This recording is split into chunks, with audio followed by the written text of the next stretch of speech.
Hello and good morning, everyone. We're back again today with another session about how you can groom yourself to become a better person when you appear for the interview.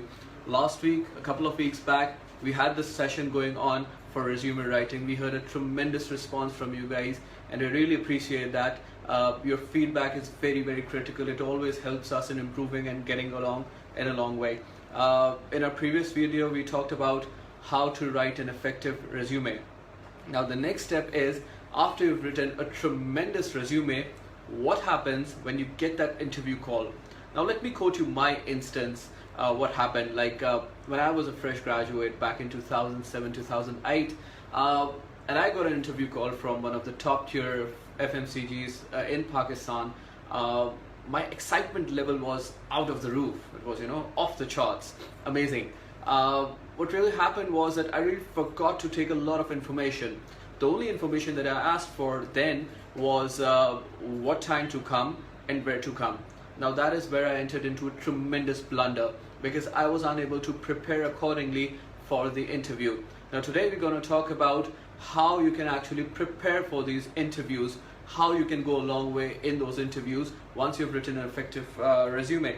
So the first question that pops up into our minds is that why should we prepare, or why is it important to prepare for an interview?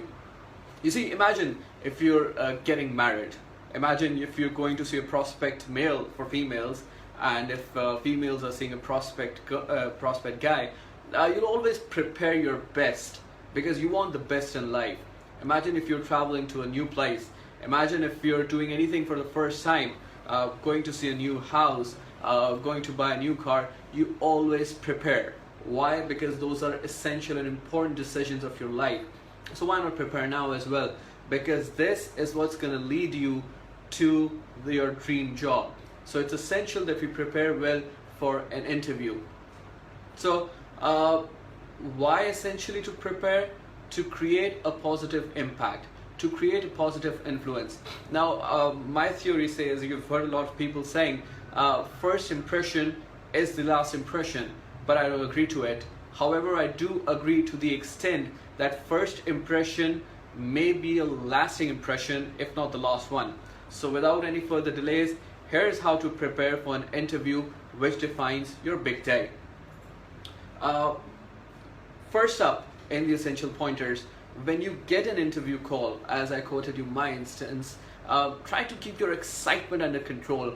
I do realize and understand the fact that when you're a fresh graduate, it really matters a lot when you hear from your dream employer, when you hear from a multinational company. It really matters a lot.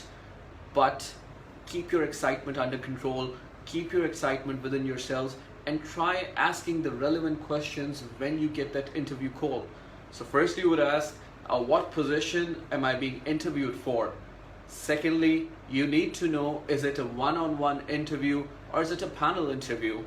Thirdly, you would want to know who exactly is conducting your interview, the name of that person, preferably their designation as well.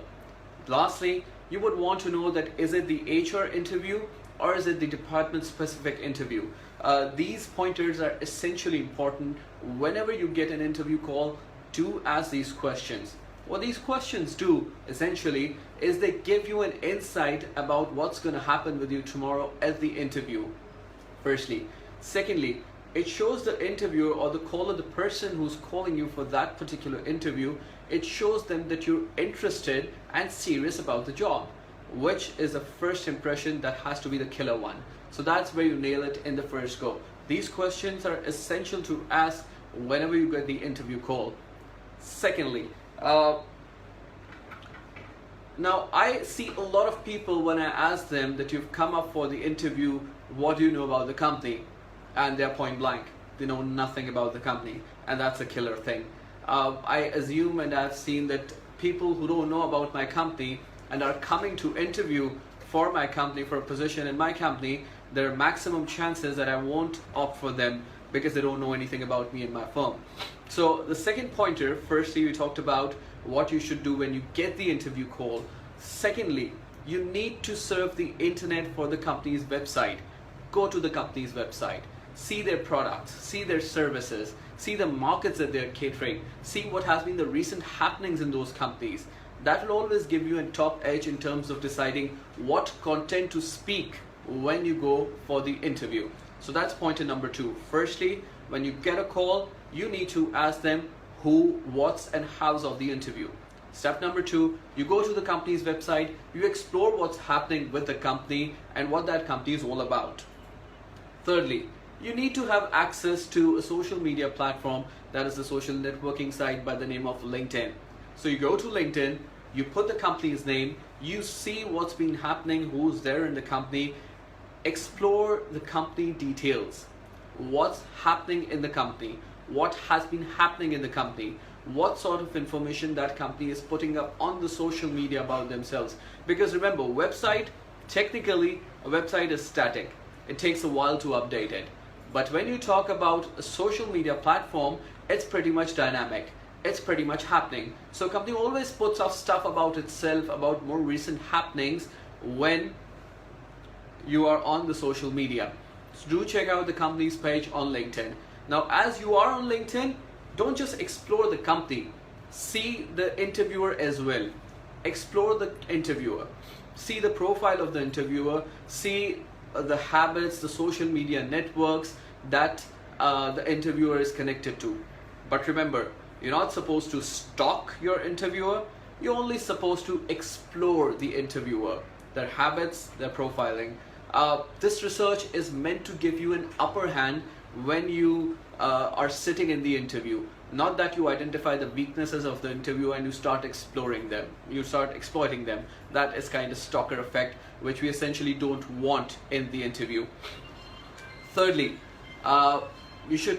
number 4, you should know the location where you're going to. So because punctuality is something that creates a significant impact whenever you're appearing for an interview. So you should know where your location is, you should know the traffic situations, you should plan your journey pretty well so that if there's a traffic jam or if there's an unforeseen event, you should be able to prepare for it and you should be able to go to your desired location on time. That is another pointer when it comes to preparing for the interview. Now, a lot of people ask me, how should we dress up for the interview? And that is one of the most essential ingredients.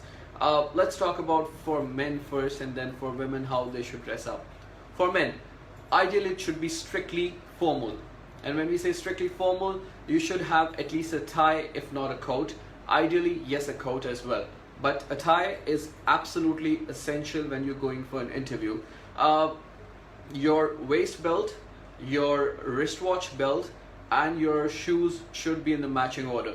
So if you're wearing a black shoes and a brown belt, watch, and an orange waist belt, you're completely no-no for me at least. So all these 3 things should be essentially matching. Remember guys, your shoes, your wristwatch belt, and your waist belt should ideally be all matching.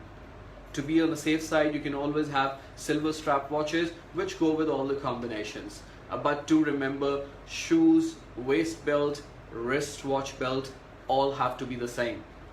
Now when you talk about wearing a combination, guys, every guy should have a light blue and a white in their wardrobe. Goes without saying, goes without any objection. If you talk about me, I would say that you have a very light color green available and a very light pink available in your wardrobes as well. But essentially, if a guy's wardrobe does not have a white and a sky blue, that's not a guy's wardrobe, to be very honest. So should have those kind of shirts available in your closet. When you're going for the interview, please don't wear informal pants, don't wear khakis, don't wear jeans, don't wear cotton jeans. Wear a formal pant that goes with your shirt and with your tie.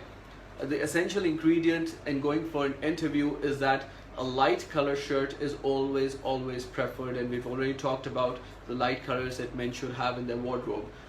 Remember one thing as a rule of thumb: light color shirts always go with dark color pants. That is a rule of thumb. So that's it for pretty much for guys. Now let's talk about females. Strictly no heels. I've seen females wearing heels in interviews. I've seen them wearing joggers in the interviews. That sucks big time. And trust me, those females will be rejected straight away if you're wearing heels or if you're wearing joggers. You have to be kind of formal. Now that does not mean females start wearing coats, which in certain environments they do have to. For example, if you talk about the Middle East market, it's always preferred that the females are also wearing coats, and a suit is always preferred and all that stuff.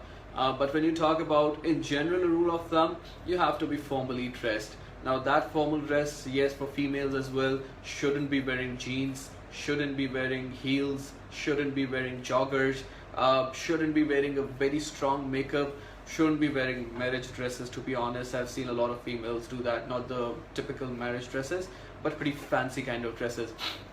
You have to be wearing flat shoes, you have to be wearing presentable clothes, you have to be wearing a very, very light makeup that doesn't overdo things, because at the end of the day, the person being interviewed has to match with the person coming into the office every day. That's it for the dressing for the time being. We'll try having a session on dressing, particularly in the future as well. So what happens when you reach the venue? That's the last step. What happens when you reach the venue? You have to be polite. You have to have a simple smile on your face. Does not have to be very meaningful kind of a smile, like maybe like that. So there's a smile on your face. You're not very, very serious. Now what a smile actually does is that it makes you easier to approach. It makes you easier to talk to. It makes yourself comfortable in talking to the other. So if you go in a very strict kind of a move like this, and you approach the receptionist, "Hi, I'm here for the interview." Nah, not so amazing. So when you go to the interview, you're like a little smile on your face, a little bit gloomy eyes, and you go to the receptionist, you say, "Hi, this is Muntazir and I'm here for the interview." There's a significant difference between both the scripts that I just delivered a few seconds back. So the second one is a big yes, because the receptionist notices who is in what kind of a perception, what kind of a mindset. Turn your mobile to a silent mode. It's a killer for an interview when an interviewer is sitting right opposite to the interviewer and the mobile rings. It's an absolute killer. So please turn your mobiles into silent mode. Don't feel stressed out. Don't feel anxiety. The thing that I say most of the times is that what's the max that can happen? The max that can happen is that you won't get the job. Nothing more than that can happen. So always be prepared. Always be prepared for the worst that can happen, but be yourself. Enjoy the time. Remember, impression matters more than getting the job. Because let me give you an example of an impression, what really matters. A time when I was working with Pizza Hut back in my career, I met a person in one of the FMCGs in Pakistan, and they were looking for a brand manager, and I created a pretty good significant impact on him. He didn't give me the job at the end of the day, which I feel is a blessing in disguise, but a couple of years later I got a call from the gentleman, and he said that "I've heard that you've become a corporate trainer, so I really want to have a training conducted by you." So that was the outcome of the impact that I created. Because see, out of 20, 30, 40, 50, 5, 10 people sitting for the interview, waiting for the interview, supposedly only one person will be getting the job. What about the rest? Do they lose it? No, you don't lose it. You earn something out of it. So always create that kind of an impact. Okay, that was pretty much for the tips. Now I would like to add something more here about profiling your interviewer. You know who's conducting your interview, because on call, likewise I mentioned earlier, you held all your excitement on the side and you got the name of the person who's interviewing you. Now you put that person's name on LinkedIn and see what his career credentials are. How much experienced is he, and what does he like to do? What has he done in his life? You get a lot of information about someone by just going through their LinkedIn and their Facebook profile. So put their name on Google, put their name on LinkedIn, put their name on Facebook, see what they've been doing over the past years, what their major activities are, what their line of interests are. I'll give you some tips. For example, if you go on their Facebook timeline and you see a lot of family pictures and a lot of family videos and a cover with his or her spouse and kids, that means that person is very family oriented. So when you're talking to that person, you're probably going to talk more about family oriented kind of structures so that your wavelength actually matches to that particular person. Now, if you see, they have a 10-pager LinkedIn profile, and they've put in all sorts of their achievements, starting from their high school year, going to their post doctorate, and whatever they've done in their lives, means they're achievement oriented people. So with such people, you do not talk about words, and words. You talk about achievements and accomplishments. If you see someone's profile being extremely non-wordy, just putting up what they've done, very basically a couple of liners against everything, with those sorts of people, you don't talk. You keep your speech very restricted to some precise pointers that you want to have delivered. That matters a lot. I remember in one of my sales pitches, it happened so that I kind of stalked that person. A lot of you might think that's stalking. It's actually not, but can kind of come under classification of stalking as well. So I was looking out on his social media profile, and I realized that that guy should be about, say, 40 years old or 45, something like that, but he looks pretty young. So what I did was, when I met him, I said, "Oh, you look pretty young." And he was like, "Yeah, I do." So, and I said, "I was looking at your experience, and I realized that you're probably something around 40s or something, because you've got 20 plus years of experience, 25 years of experience. But the real thing is that you look pretty young. You look probably in 30s. Your experience is so rich, and I didn't realize you look so young." Now that's a compliment across the world everyone would want to listen to, irrespective of gender, irrespective of nationality, irrespective of caste, irrespective of everything else. People want to hear that they look young. So that's always one of the compliments. Another example that I just remembered was when I went for another sales pitch and I saw the lady's profile and everything. I saw she had put up a picture of her desk and her office and all that stuff on the Facebook. So I just got to know that she's very, touchy about the decor that she has. So the first compliment I gave her while sitting across her on her desk was that, "Oh, your office decor is pretty amazing. Where did you get it done from?" And she instantly said, "Oh, that's something that I do as my hobby." And that's where the frequency, that's where the wavelength completely changed. And that's exactly where I actually won 60% of the contract. Of course, the later on was dependent on the pitch. So these are essential ingredients when you're going for an interview. You have to be prepared for them. Last but not the least, I'll talk about 3 more pointers. One is a power pose. Now when we talk about power poses, excuse me, can I have your pen please? And when you talk about power poses, we all remember Shahid Afridi, one of the most favorite people in cricket. What he does is after taking a wicket, he spreads his arms like this, and he's all over the place. That is a power pose. And as per research done by Professor Amy Cuddy, her video is available on TED Talks as well. What she suggests is that these are the poses that bring positive energy out of us. And these make us feel happy, make us feel confident. So when you're going for an interview, not that you go to a public place and start spreading your arms like Shah Rukh Khan maybe, but what you actually should be doing is that you go to maybe the restroom, or maybe sit somewhere with an open body posture, with a power pose. Tell people that you're powerful. Don't contract yourself. Don't look at your mobile every now and then. Don't sweat. Don't feel, people shouldn't feel that you're out of anxiety or stress or something. So that's power pose, that's number 1. Secondly, a fake smile. A lot of us, we are human beings, so we come across different mood swings in our daily life. So here's something that you can do to fake a smile. Take a pen or a pencil and have it between your teeth like this. Your jaws will expand, and gradually you'll have a feel of a smile on your face. Now, yes, this is a fake smile, but it creates a significant impact which is as similar to a real smile, what it can bring to your face, and we'll really discuss why that sweet smile is very essential when you're going for an interview. Last but not the least, have a positive attitude. Now, why positive attitude is essential is because our brains are extremely powerful. Whatever we think, we can actually achieve them, we can accomplish them. So with a positive attitude, when we go in there, we can do a lot of things. And I've cleared a lot of sales pitches, trust me, without preparation, without anything else, just having a positive attitude in myself, because people like positivity. People try staying away from people who are negative in life. Negativity is something that kills us. Positivity is something that blossoms us, brings a smile to our face. So with that, we'll end session number 2 here today, where we talked about interview preparations. In the next session, when we conduct it in a few weeks' time, we'll be talking about the exact interview, what happens when you step into that door, and how you should be answering those questions. So for the time being, thank you very much for joining us. We look forward to your queries, comments, feedback. Please feel free to write them there down in the comment box, and we'll gladly get back to you on those. Signing out till we meet again. Thank you very much for listening to us.